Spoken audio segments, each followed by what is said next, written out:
Hello friends, I welcome you in this Python programming course from scratch. This is 12th tutorial, and if you are not comfortable with Hindi, English, my Hindi versions are also available. This is Dr. Nilesh Shaike, Assistant Professor from Priyadarshini Indira Gandhi College of Engineering. Guys, today we will directly shift now for the hands-on session in Jupyter Notebook. In the previous lecture, we have already seen while loop, and in this we are looking for loop. Now, what is the difference when to use while loop and for loop? Generally, while loop is used when we have to execute some condition. With some condition, we want to execute some work. At that time, while loop is getting used, and for loop we generally use when we require iterations in the sequence. Sequence means, for example, string. We have seen string. We have seen set. We have seen dictionary. We have seen tuple. We have seen list also. So these are the sequences, and if you want to use in this sequence, then use for loop. Otherwise, if you want to tackle with conditions, use while loop. We have a very beautiful function called range. We can give some numbers to it. See, if I execute, it generates the numbers up to 10, and so let us now start how it will work. If I write for I in range uh, up to range 10, and let I say print I. So it's simply what it is doing is, see, it has taken the number from 0 to 9, because -1. If you take 11, then it will generate up to 10. This is how, see, it has generated the numbers between 0 to 10. This function, these numbers can also be generated up to 50. Suppose you give 51, it will generate up to 50 numbers. Okay, this way it works. Now even you can ask him from where it needs to start. Suppose you want it to start from 5, so it will start generating number from 5 itself.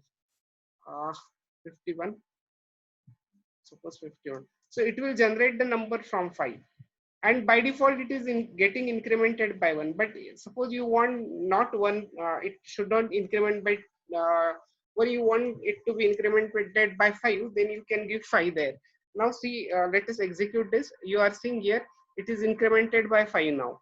So this way, this first variable tells from where to start, up to where, and by what step. So these are the 3 arguments for it.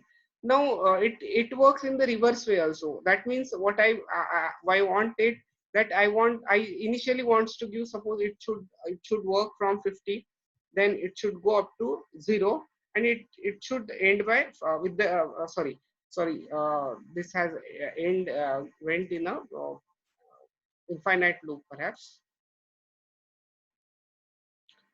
It should be -1, because it has to reduce. It has, you want first to be 50, then 49, then 48, so it must get reduced by 1. So this way you are seeing here, by it is decrementing by 1. Rather you can write 5 also, it will decrement by 5.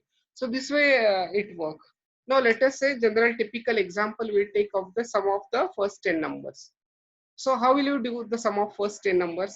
What I mean to say, I want 3 plus 4 plus 5 plus 5 and so on.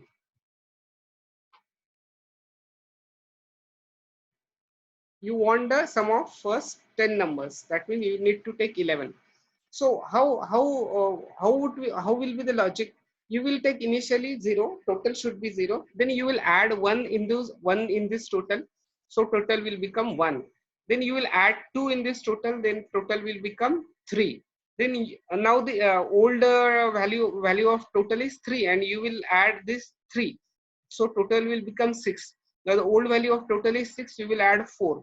That means you want I, one increment, so you want I. So what I will say is, for I in range, you want up to 11, and simply I say print I.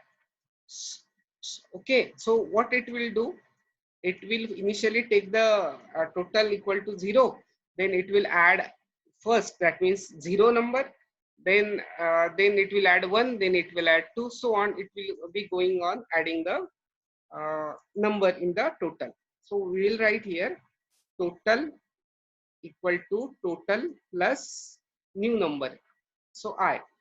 So see this way, sorry,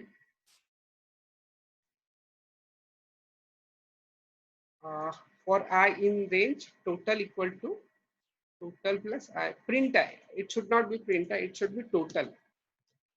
We have to print total. So this way it works. So this is how we can do the sum of first 10 numbers. Now it, as rightly said in the initially, I said that it works for sequences. That means suppose you are taking the input from the user.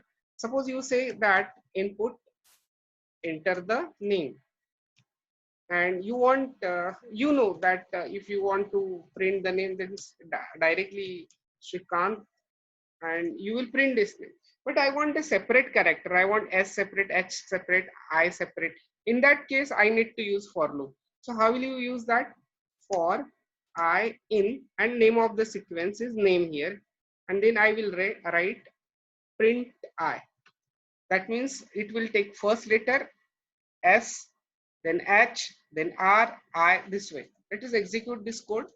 Suppose I say Nilesh, then how you see how one by one it is taking the elements.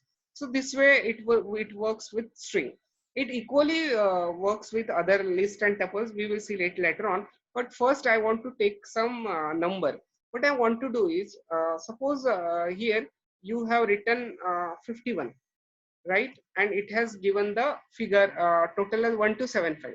Now I want user to enter such number like 1275, and I want the sum of these digits. That means I want 1 plus 2 plus 7 plus 5, sum of that digits. So let us try for that. Instead of enter the name, I will say enter the number, and here instead of variable name I will take num. Okay, that means user defined number we will be taking. So I want the sum of it. Okay, so as in then initially here I will take this total equal to 0. Okay, and I will be adding the number. So let us say it will be total is equal to total plus I, right? And later we will ask it to print total. Now let us say which error we will come across. Suppose 1238 is the number. It has given me the 8. How 8 it has shown? Total is equal to total plus I uh, at random number, and it has showing me the error. What is the error?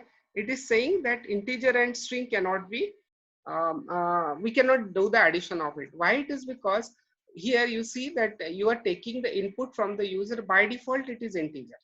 So num is a string here. Well, sorry, by default it is a string, and so num is string here. But total is integer. So integer and string cannot be added. So we have to convert it into integer. So it will be integer I. Okay. Now let us check. 1, 2, 3, 4. So 27. Okay, I hope this is clear to you. The fundamental thing that only I want to teach you here, that total was integer here, and by default num is string because you are taking as an input, so we'll have to convert it. Now similarly, now if you remember, we have seen continue and break statements in while loop. Similarly, we will see it, them also here. Let us generate the numbers up to 51. You know the output of this is, it will generate the numbers from 0 to 50. Sorry. Now what I want is, I want to use, say that if I is equal to 25, then I will say continue to it. Continue. Okay.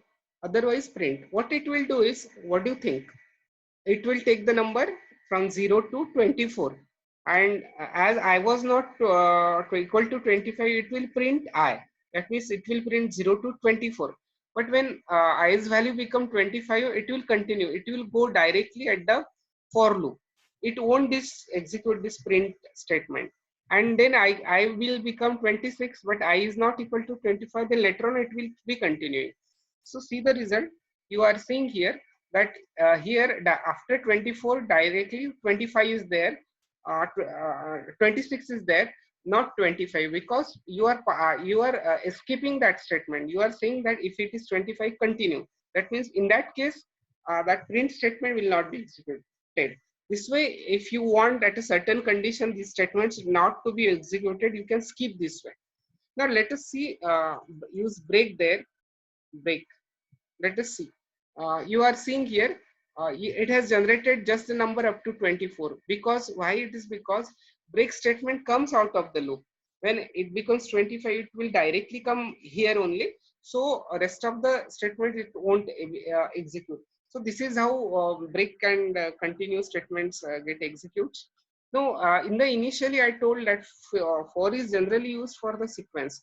Suppose you initially has already seen how it works with strings, right? Enter the number, you enter string, you have already seen how it works with string. Now let us take list.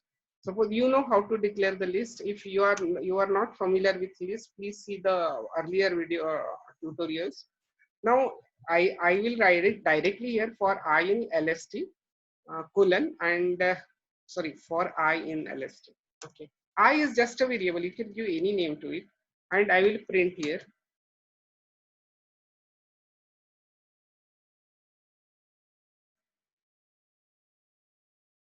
See, it has printed one by one elements of the list.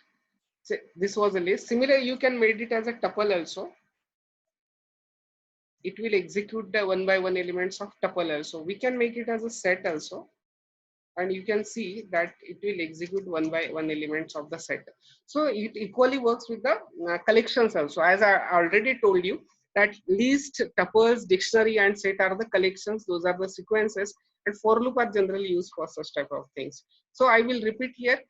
Today's lecture we were having range function. We can use it. First values from where you are starting up to where you are going, and this is third argument is a step.